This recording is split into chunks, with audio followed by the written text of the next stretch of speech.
After a season of PowerPoint man and bestiality, us gaijins have been blessed. But as much as I would love to talk about every single one of these, I'm a man of the people, and as such, I have to ask myself, what do the people want to see? Is it the highly acclaimed Sentenced to Be Hero? An action-packed show full of the highly animated violence every fan loves? Or maybe it's something on the softer side, like You and I Are Polar Opposites, a wholesome take on the romance between two people who couldn't be any further from different. No, I think the people want to see a fantasy anime, one where a rejected adventurer goes from zero to hero. I'm talking about the latest installment of Kicked from the Hero's Party, Jack of all trades, Party of none. Follow the journey of Orn, an adventurer kicked from the hero's party for being too weak, but to everyone's surprise, he's not actually weak. What does this fantasy world hold in store for our rejected adventurer and his sister-filled harem?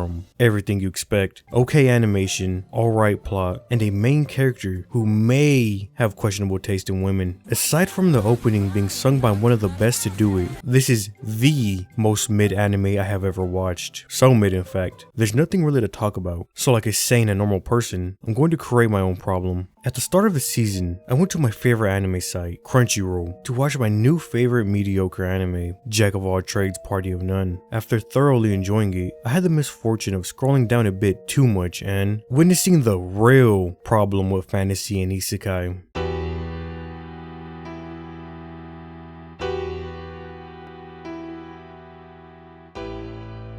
What's wrong with these, you may ask? They seem reasonable and even correct, and it's because they are. Fantasy is described as the faculty or activity of imagining things, especially things that are impossible or improbable. But book definitions are for losers, so we go to a more reliable source. Me, as a gamer, when I think of fantasy, I tend to think of something created by Father Miyazaki. His games let users get immersed in this lore-rich fantasy world, full of these vast, beautiful, and exotic lands where you can use giant swords and magic to get assaulted by disgusting looking monsters in a swamp. This is what dreams are made of. Yet, when it comes to anime and manga, the fantasy genre seems devoid of all creativity. How can a genre with endless possibilities be so bland, be so dull?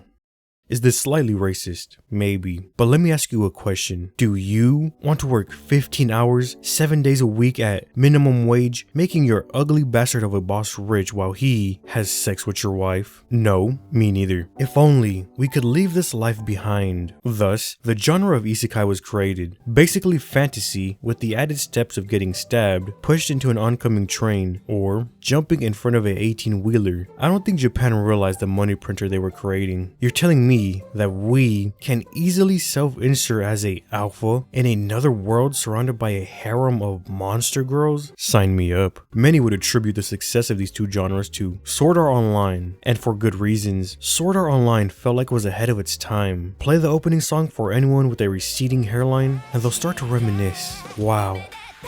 This anime fell off. 好きって、だって俺たち知ってるの。 Do you know what's better than creating the template for basic MCs? Reincarnating into another world as a slime. This is fantasy. This is Isekai. The amount of satisfaction you get from watching a femboy diversifying his harem, creating a civilization where all types of people can unite under one banner is indescribable. It's so simple, yet so captivating. I think I want to watch more, but oh no, there's a 2-year gap between each season. What am I going to watch now? The same thing, but worse. Here's one about reincarnating as a noble. Here's one about entering a video game world. And here's one about a goblin who turns a group of enslaved women into his harem, which he then goes on to impregnate every single one of them, creating a little abomination army of half-human, half-goblin children. Don't worry, this one's consensual, unlike that other Japanese goblin series. fantasy and isekai are the gifts that keep on giving. Long gone are the days where you have to say goodbye to that one show from 2016 with only 13 episodes. Welcome to the future. Besides the simplicity and replicability, watching bad isekai and fantasy anime prevents you from becoming an anime fan that praises Full Metal Alchemist and Berserk like it's your religion. Only when you endure the bad can you truly enjoy the good, is what I would like to say. The reality, I've become desensitized, and now I'm more prone to enjoying garbage, even craving it. Step by step, Japan has replicated the crack epidemic with a more potent drug, and as the suppliers of a high-end demand product, they must supply. If we take a look at this graph me and my team have composed, well, you will quickly notice there's too many of these animes, and there's only going to be more. Sorry, that new anime you've been looking forward to, it's going to be competing with 70 isekai and fantasy anime this season, and the majority of them are going to have zero creativity, zero ingenuity, and zero passion behind them. The sad part, the good anime will probably lose. Idiots, myself included, are going to continue to watch Banished from the Heroes Party. I decided to live a quiet life in the countryside, and trapped in a dating sim, the world of otome games is tough for mobs, so they can get a season 2 while you